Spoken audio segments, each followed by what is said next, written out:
ఇప్పుడు గత 11 నెలలుగా మరి మహిళలకు పడుతున్న ఆవేదనకు, మహిళలు పడుతున్న ఆరాటానికి, మహిళలు పడుతున్న భయానికి మహిళలకు మీరు ధైర్యాన్ని ఇవ్వాలి. మహిళలను కాపాడవలసిన బాధ్యత తీసుకోవాలి. మహిళలకు సంరక్షించాలి.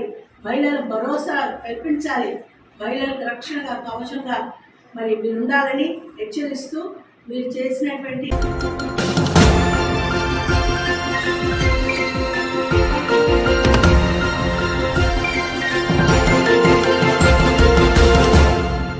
న్యూస్ బెల్ నెట్వర్క్ మీడియాకు స్వాగతం.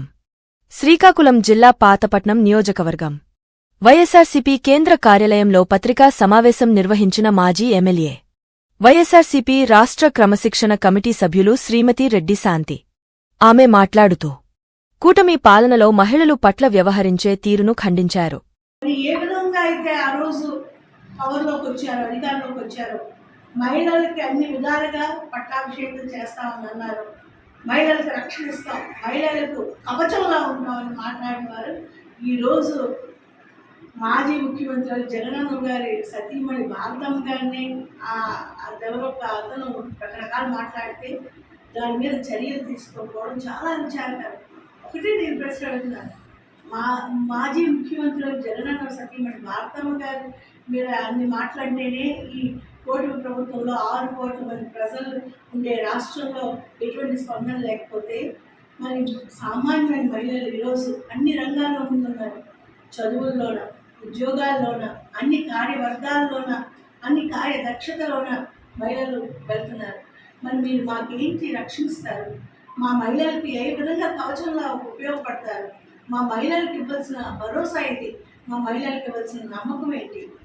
కూటమి ప్రభుత్వం పూర్తిగా ఫెయిల్యూర్ అయిపోయింది. కూటమి ప్రభుత్వం ప్రజా పరిరక్షణ కానీ, ప్రజా సంరక్షణ కానీ, ప్రజల తాలూకా మానవం కానీ భంగం కలిగించే విధంగానే పరిపాలన చేస్తారు. పరిపాలన చేయడం చేత కావడం లేదు. కేవలం వారి అధికారం తీసుకురావడానికి రకరకాల అబద్ధాలు ఆడి అధికారంలోకి వచ్చారు. ఇప్పుడు గత 11 నెలలుగా మరి మహిళలకు పడుతున్న ఆవేదనకు, మహిళలు పడుతున్న ఆరాటానికి, మహిళలు పడుతున్న భయానికి మహిళలకు మీరు ధైర్యాన్ని ఇవ్వాలి. మహిళలను కాపాడవలసిన బాధ్యత తీసుకోవాలి. మహిళలకు సంరక్షించాలి. మహిళలకు భరోసా కల్పించాలి.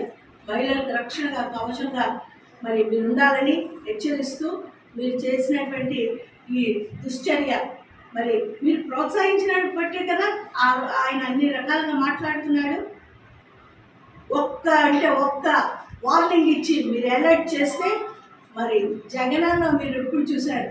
జగనన్న ముఖ్యమంత్రిగా 2019 నుంచి 24 వరకు ఉంటే ఒక మహిళ కోసం ఎవరైనా మాట్లాడితే తొక్క తీసే విధంగా ఉండేవాడు జగనన్న. దిశ చట్టం తీసుకొని వచ్చారు. ఒక మహిళల కోసం తప్పుడు ఒక శబ్దం, ఒక వర్డ్ సోషల్ మీడియాలో పెట్టిన వెంటనే ఆమె అరెస్ట్ చేసి హెచ్చరించేవారు.